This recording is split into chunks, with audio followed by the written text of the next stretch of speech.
प्यारे बच्चों नमस्कार। कैसे हैं आप? मैं उम्मीद करती हूँ आप कुशल मंगल होंगे। ऑनलाइन हिंदी शिक्षण में आपका स्वागत है। मैं हूँ नर्मदा ठाकुर, जिला मंडी, हिमाचल प्रदेश। आज हम NCERT कक्षा 10वीं कृतिका भाग 2 मैं क्यों लिखता हूँ पाठ और इसके प्रश्न उत्तर करेंगे। प्यारे बच्चों, तो मैं क्यों लिखता हूँ पाठ में लेखक ने अपने लिखने के कारणों के साथ साथ एक लेखक के प्रेरणा स्रोतों पर भी प्रकाश डाला है। लेखक के अनुसार वह अपनी आंतरिक व्याकुलता से मुक्ति पाने तथा तटस्थ होकर उसे देखने और पहचानने के लिए लिखता है। बच्चों, इससे पहले कि हम पाठ की तरफ बढ़ें, प्यारे बच्चों, हम लेखक का परिचय और उनकी रचनाओं के विषय में जान लेते हैं। सच्चिदानंद हीरानंद वात्स्यायन अज्ञेय की उपाधि मिली थी इनको। बच्चों, इनका जन्म 1911 ईस्वी में पंजाब के करतारपुर नामक स्थान में हुआ था। इनके पिता हीरानंद शास्त्री पुरातत्ववेत्ता थे। इनका बचपन लखनऊ, कश्मीर, बिहार और मद्रास में बीता। बहुमुखी प्रतिभा के धनी इस साहित्यकार का निधन 4 अप्रैल 1987 ईस्वी को हुआ। आइए बच्चों, अब इनकी रचनाओं के विषय में जान लेते हैं। कविता संग्रह है इनका भग्नदूत 1933, चिंता 1942, इत्तलम 1946, हरी खास पर क्षण भर 1949, बावरा अहेरी 1954, इंद्रधनुष रौंदे हुए 1957, अरीवो करुणा प्रभा में 1959, आंगन के पार द्वार 1961, कितनी नावों में कितनी बार 1967, क्योंकि मैं उसे जानता हूँ 1970, सागर मुद्रा 1970, पहले मैं सन्नाटा बुनता हूँ 1974, महावृक्ष के नीचे 1977, नदी की बांक पर छाया 1981, prison days and other poems अंग्रेजी में 1940। कहानियाँ विपथगा 1937, परंपरा 1944, कोठरी की बात 1945, शरणार्थी 1948, जयदोल 1951, उपन्यास शेखर एक जीवनी, प्रथम भाग उत्थान 1941, द्वितीय भाग संघर्ष 1944, नदी के द्वीप 1951, अपने अपने अजनबी 1961, यात्रा वृतांत अरे यायावर रहेगा याद 1943, एक बूंद सहसा उछली 1960, निबंध संग्रह सवरंग त्रिशंकु, आत्मनेपद, आधुनिक साहित्य, एक आधुनिक परिदृश्य, आलवाल, संस्मरण, स्मृति लेखा, डायरियाँ, भवंती, अंतरा और शाश्वती, विचार गद्य, संवत्सर, नाटक, उत्तर प्रियदर्शी,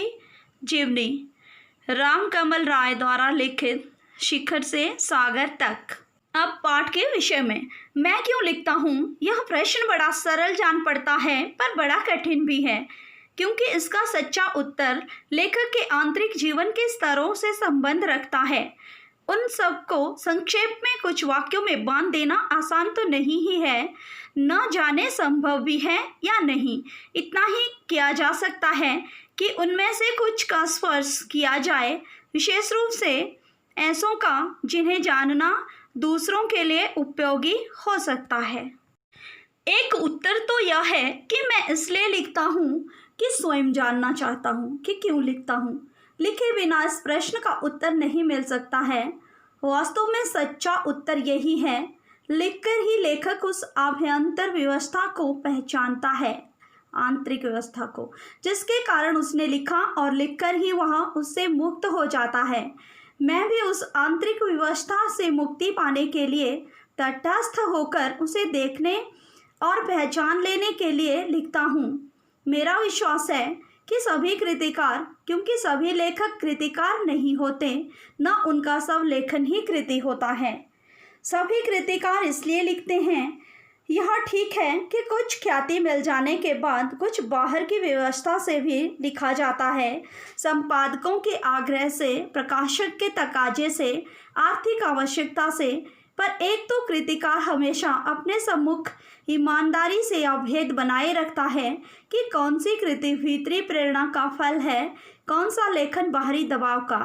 दूसरे यह भी होता है कि बाहर का दबाव वास्तव में दबाव नहीं रहता, वह मानो भीतरी उन्मेष या निमित्त बन जाता है। निमित्त मतलब कारण। यहाँ पर कृतिकार के स्वभाव और आत्मानुशासन का महत्व बहुत होता है।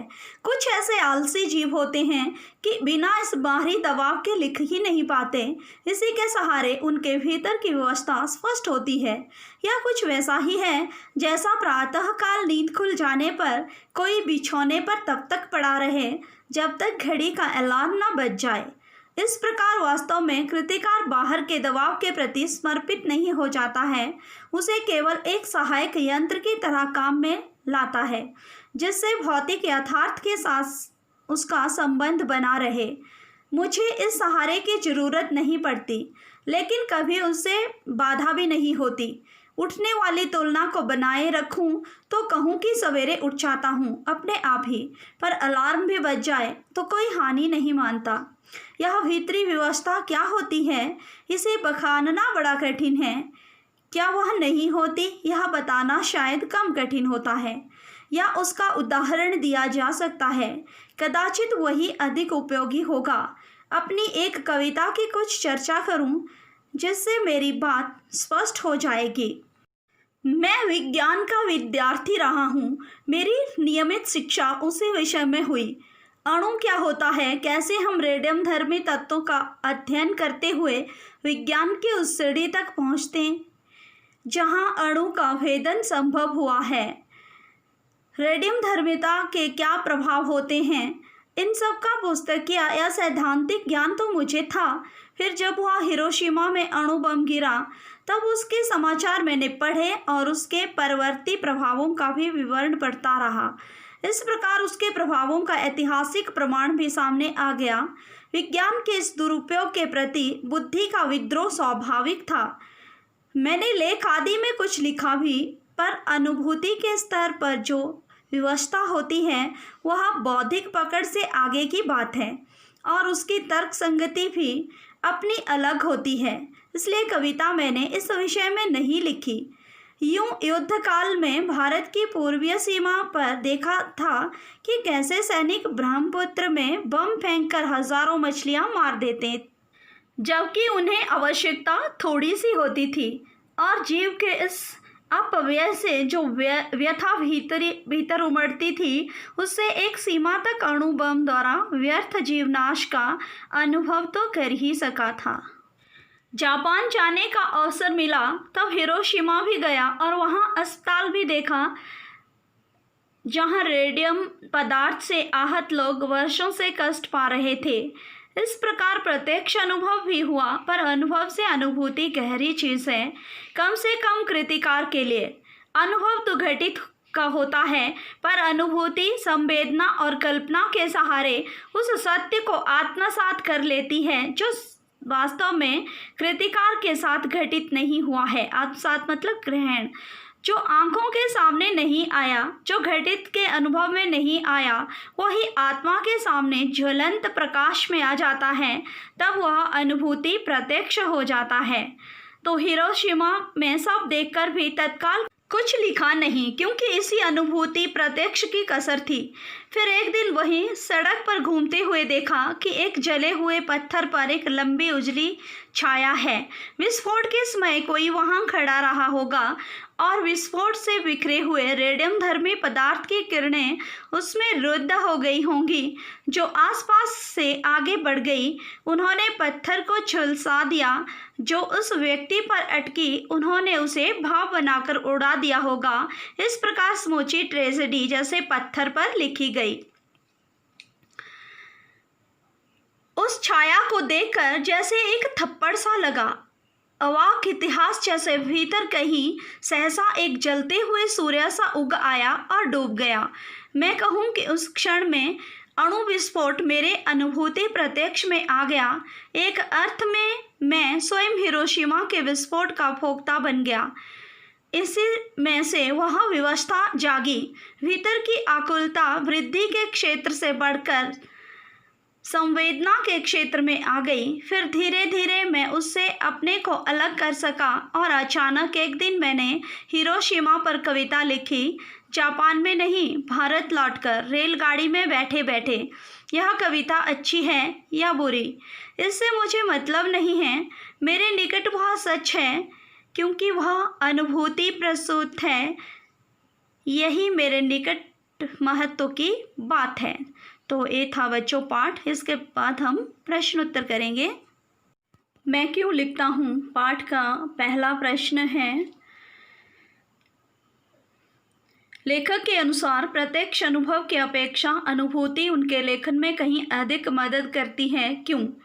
लेखक के अनुसार प्रत्यक्ष अनुभव वह होता है जो हम सामने घटित होते हुए देखते हैं, परंतु अनुभूति संवेदना और कल्पना के सहारे उस सत्य को आत्मसात कर लेती है। यह वास्तव में कृतिकार के साथ घटित नहीं होती है। अनुभव की तुलना में अनुभूति उसके हृदय के सारे भावों को बाहर निकालने में उसकी मदद करती है। जब तक हृदय में अनुभूति न जागे, लेखन करना संभव नहीं है, क्योंकि यही हृदय में संवेदना जागृत करती है और लेखन के लिए मजबूर करती है। लेखक अपनी आंतरिक विवशता के कारण लिखने के लिए प्रेरित होता है। उसकी अनुभूति उसे लिखने के लिए प्रेरित करती है। वह स्वयं भी लिखने के लिए प्रेरित होता है। इसलिए लेखक लेखन के लिए अनुभूति को अधिक महत्व देता है। प्रश्न नंबर 2, लेखक ने अपने आप को हिरोशिमा के विस्फोट का भोक्ता कब और किस तरह महसूस किया? उत्तर है, लेखक हिरोशिमा के बम विस्फोट के परिणामों को अखबारों में पढ़ चुका था। लेखक ने अपनी जापान यात्रा के दौरान हिरोशिमा का दौरा किया था। वह उस अस्पताल में भी गया जहां आज भी उस भयानक विस्फोट से पीड़ित लोगों का इलाज हो रहा था। इस अनुभव द्वारा लेखक को उसका भोक्ता बनना स्वीकार नहीं था। कुछ दिन पश्चात जब उसने किसी स्थान पर एक बड़े से पत्थर पर एक व्यक्ति की उजली छाया देखी, संभवतः विस्फोट के समय कोई व्यक्ति उस स्थान पर खड़ा रहा होगा। विस्फोट से विसर्जित रेडियोधर्मी पदार्थ ने उस व्यक्ति को भाप बनाकर उड़ा दिया और पत्थर को झुलसा दिया, इस प्रकार जैसे समूची दुर्घटना उस पत्थर पर लिखी गई हो। इस प्रत्यक्ष अनुभूति ने लेखक के हृदय को झकझोर दिया। इस प्रकार लेखक हिरोशिमा के विस्फोट का भोक्ता बन गया। प्रश्न नंबर 3 का पहला भाग, मैं क्यों लिखता हूँ के आधार पर बताइए कि लेखक को कौन सी बातें लिखने के लिए प्रेरित करती हैं। उत्तर है, किसी भी लेखक को लिखने के लिए आर्थिक व्यवस्था, आंतरिक व्यवस्था, प्रसिद्धि पाने की इच्छा और संपादक व प्रकाशक का आग्रह प्रेरित करता है। दूसरा भाग, मैं क्यों लिखता हूँ के आधार पर बताइए कि किसी रचनाकार के प्रेरणा स्रोत किसी दूसरे को कुछ भी रचने के लिए किस तरह उत्साहित कर सकते हैं। उत्तर है, किसी रचनाकार को उसकी आंतरिक व्यवस्था रचना करने के लिए प्रेरित करती हैं, परंतु कई बार उसे संपादकों के दबाव व आग्रह के कारण रचना लिखने का प्रयास करना पड़ता है, परंतु मन की व्याकुलता ही उसके लेखन का मूल कारण बनती है। प्रश्न नंबर 4, कुछ रचनाकारों के लिए आत्मानुभूति स्वयं के अनुभव के साथ साथ बाह्य दबाव भी महत्वपूर्ण होता है। ये बाह्य दबाव कौन कौन से हो सकते हैं? उत्तर है, कोई आत्मानुभूति स्वयं के अनुभव उसे हमेशा लिखने के लिए प्रेरित करते हैं, परंतु इनके साथ साथ बाह्य दबाव भी महत्वपूर्ण होते हैं जो लेखक को लिखने के लिए प्रेरित करते हैं। ये इस प्रकार हैं। नंबर 1, आर्थिक लाभ की आकांक्षा। नंबर 2, सामाजिक परिस्थितियाँ। नंबर 3, संपादकों का आग्रह। नंबर 4, विशिष्ट के पक्ष में प्रस्तुत करने का दबाव। कई बार दबाव भी रहता है हमारे ऊपर कि किसी विशेष व्यक्तित्व के प्रति लिखा जाए। प्रश्न नंबर 5, क्या बाह्य दबाव केवल लेखन से जुड़े रचनाकारों को ही प्रभावित करते हैं या अन्य क्षेत्र से जुड़े कलाकारों को भी प्रभावित करते हैं? कैसे? उत्तर बिल्कुल। ये दबाव किसी भी क्षेत्र के कलाकार हो सबको समान रूप से प्रभावित करते हैं। कलाकार अपनी अनुभूति या अपनी खुशी के लिए अवश्य अपनी कला का प्रदर्शन करता है, परंतु उसके क्षेत्र की व्यवस्था एक रचनाकार से अलग नहीं है। जैसे अभिनेता, मंच कलाकार या नृत्यकार, इन पर निर्देशक का दबाव रहता है। गायक गायिकाएं, इन पर आयोजकों और श्रोताओं का दबाव बना रहता है। नंबर 3, मूर्तिकार, इन पर बनवाने वाले ग्राहकों की इच्छाओं तथा पसंद का दबाव रहता है। नंबर 4, चित्रकार, इन पर बनवाने वाले ग्राहकों की इच्छाओं का दबाव रहता है। ये कुछ बाह्य दबाव होते हैं जो हर क्षेत्र से जुड़े हुए लोगों के साथ घटित होते हैं बच्चों। प्रश्न नंबर 6 है, हिरोशिमा पर लिखी कविता लेखक के अंतः व बाह्य दोनों दबाव का परिणाम है, यह आप कैसे कह सकते हैं? उत्तर, लेखक जापान घूमने गया था तो हिरोशिमा में उस विस्फोट से पीड़ित लोगों को देखकर उसे थोड़ी पीड़ा हुई, परंतु उसका मन लिखने के लिए उसे प्रेरित नहीं कर पा रहा था। हिरोशिमा के पीड़ित को देखकर लेखक को पहले ही अनुभव हो चुका था, परंतु जले पत्थर पर किसी व्यक्ति की उजली छाया ने उसको हिरोशिमा में विस्फोट से प्रभावित लोगों के दर्द की अनुभूति करवाई, लेखक को लिखने के लिए प्रेरित किया। इस तरह हिरोशिमा पर लिखी कविता लेखक के अंतः व बाह्य दोनों दबाव का परिणाम है। प्रश्न नंबर 7, हिरोशिमा की घटना विज्ञान का भयानकतम दुरुपयोग है। आपकी दृष्टि में विज्ञान का दुरुपयोग कहाँ कहाँ और किस तरह से हो रहा है? उत्तर है इसका, हिरोशिमा तो विज्ञान के दुरुपयोग का ज्वलंत उदाहरण है ही, पर हम मनुष्यों द्वारा विज्ञान का और भी दुरुपयोग किया जा रहा है। जैसे नंबर 1, विज्ञान ने यात्रा को सुगम बनाने के लिए हवाई जहाज़, गाड़ियों आदि का निर्माण किया, परंतु हमने इनसे अपने ही वातावरण को प्रदूषित कर दिया है। नंबर 2, इस विज्ञान की देन के द्वारा आज हम अंग प्रत्यारोपण कर सकते हैं, परंतु आज इस देन का दुरुपयोग कर हम मानव अंगों का व्यापार करने लगे हैं। नंबर 3, विज्ञान के दुरुपयोग से भ्रूण हत्याएं बढ़ रही हैं। नंबर 4, विविध कीटनाशकों का प्रयोग आत्महत्या के लिए होता है। नंबर 5, विज्ञान ने कंप्यूटर का आविष्कार किया, उसके पश्चात उसने इंटरनेट का आविष्कार किया। ये उसने मानव के कार्यों के बोझ को कम करने के लिए किया। हम मनुष्यों ने इन दोनों का दुरुपयोग कर वायरस व साइबर क्राइम को जन्म दिया है। और नंबर 6, आज हर देश परमाणु अस्त्रों को बनाने में लगा हुआ है, जो आने वाले भविष्य के लिए सबसे बड़ा खतरा है। तो ये विज्ञान के दुरुपयोग हैं।